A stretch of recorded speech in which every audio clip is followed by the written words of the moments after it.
A while ago I asked myself, what's the furthest country away from Italy, my home? The answer turned out to be a place that feels like another planet. Endless green, towering peaks, and landscapes so cinematic they were used in fantasy films. I always knew I'd visit one day. What I didn't know was that I would end up moving here. And now, so much has already happened. 2 years earlier, I had left my settled life in Spain to live nomadically. I was with my girlfriend in Hawaii, but my passport was about to expire. So I knew I had to go back home soon. We loved Hawaii, but it wasn't somewhere we could stay forever. So we started asking ourselves, where could we go next? Somewhere we could work, settle for a while, and still explore. We found the perfect option. We both qualified for a 1-year visa, and I had a strong contact there. The only problem, I didn't know how to drive. I know, I'm 28 with no license, leave me alone. Thing is, when you live in Europe, you can get by without a car. But in this new country, that cuts you off from more than half of what there is to do. So once I got back to Italy, I spent months in Rome learning to drive, Dritto, così arrivai addosso. renewing literally all my documents, and preparing for a 32-hour journey to the furthest place from home.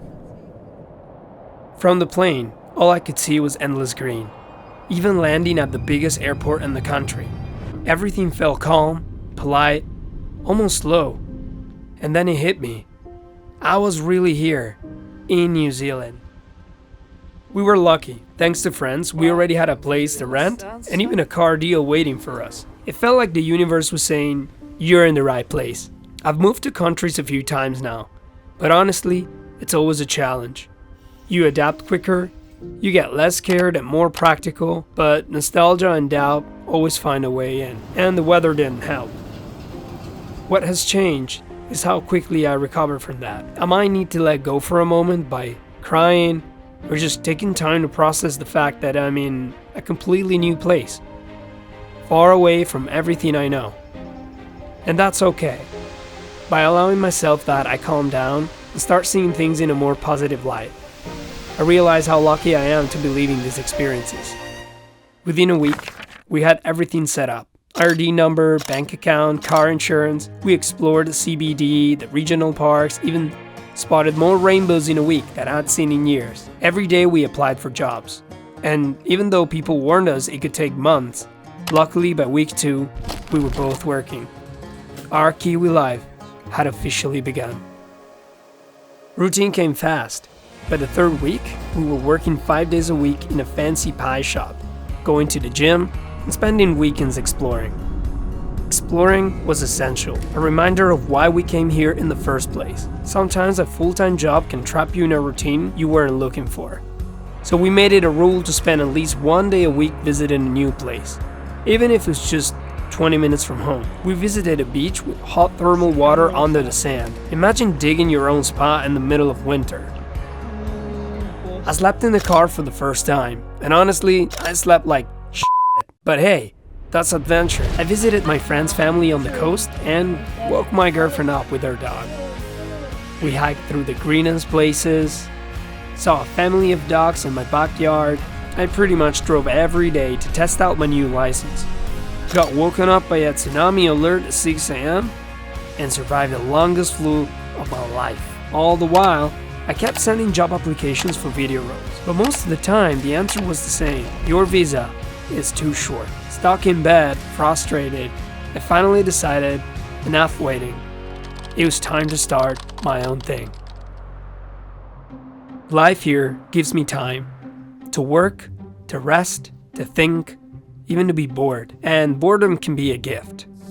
Working 6 or 7 hours a day with 2 days off, I finally had the peace of mind and the landscapes around me to actually breathe. And in those quiet moments it hit me. If I want to create my own projects, I can't wait anymore. So I told my girlfriend, I'm going to start filming our day-to-day. I'll be carrying the camera more, editing more, spending hours writing and researching. I'll even use our weekend trips as excuses to shoot material.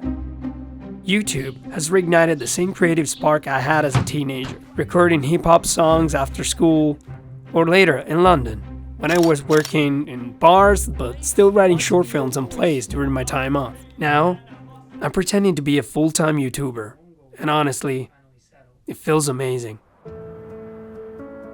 New Zealand and YouTube have already changed me for the better. It's been 90 days here, probably more by the time this video goes up, and I can't wait to see what happens next. I've often fallen into the trap of letting my day job define who I am. If I was working at a restaurant, for example, I'd tell myself that maybe I wasn't worth much, that by a certain age, I must have achieved certain specific goals. Otherwise, I wasn't doing things right.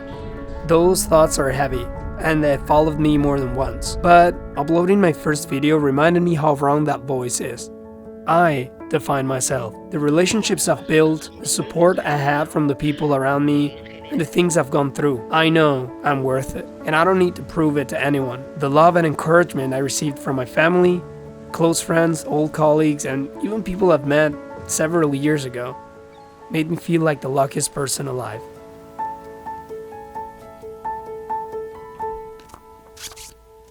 That support has been the most rewarding part of this journey so far. So thank you for commenting, liking, subscribing, sharing, and basically reminding me why I create. As always, I like to thank you because if you're watching this, it means you've watched all the way through the end, and that means so much to me. You're part of a very small group of people, just so you know. Please don't forget to subscribe, and if you want to watch my last video, it's about how creativity saved me throughout my life over and over again, and how it might change yours too. See you in 2 weeks for my next video. I don't know what it'll be about, but there'll be a video.